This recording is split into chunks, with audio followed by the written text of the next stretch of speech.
ওরা মাথায় করে আসলে কি নিয়ে যাচ্ছে বিষয়টা দেখে একটু অবাকই হয়ে গেলাম। এরপর আমি যা করলাম সেটাই আজকের ভিডিওর সব থেকে মজার অংশ।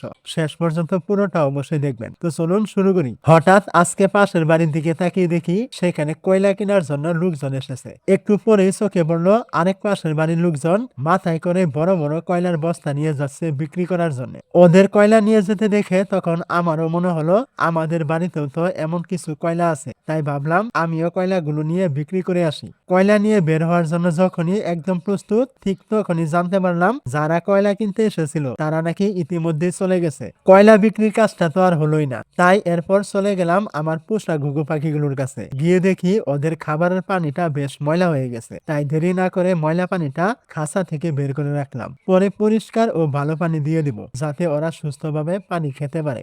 এদিকে আজকে রাতে আবারও অনেক বৃষ্টি হয়েছে, আর বৃষ্টির কথা মনে পড়তে আমার ধান ক্ষেতের কথা মনে পড়ে গেল। কয়েকদিন আগে সেখানে ধান লাগিয়ে এসেছি, তাই এখন খেতে পানি কেমন আছে, কোথাও বেশি পানি জমেছে কিনা, আর কোন জায়গায় পানি আটকাতে হবে বা কোথা দিয়ে পানি ছাড়তে হবে, এসব দেখাটা এখন খুবই জরুরি। তাই আর দেরি না করে সাইকেলটা বের করলাম, এবার সরাসরি ধান ক্ষেতের দিকে রওনা দিলাম। অবশেষে ধান খেতে এসে পৌঁছালাম। রাতে এত বৃষ্টি হওয়ায় মনে একটু চিন্তা ছিল পানি বেশি জমে গেছে কিনা, ধান ক্ষেতের কোনো ক্ষতি হয়েছে কিনা, কিন্তু আলহামদুলিল্লাহ এসে দেখি পানির অবস্থা একদম স্বাভাবিক। এখন পর্যন্ত কোনো প্রকার সমস্যা হয়নি, ধান খেতেও ভালো আছে। ধান খেতে এসে আবার আজকে হঠাৎ এমন একটা দৃশ্য চোখে পড়লো যেটা এখন আর আগের মতো দেখাই যায় না। একজন কৃষক মই দিয়ে ধান ক্ষেত সমান করছে। এক সময় কিন্তু কৃষকের ধান চাষের সবচেয়ে বড় ভরসাই ছিল গরু আর এই কাঠের মই।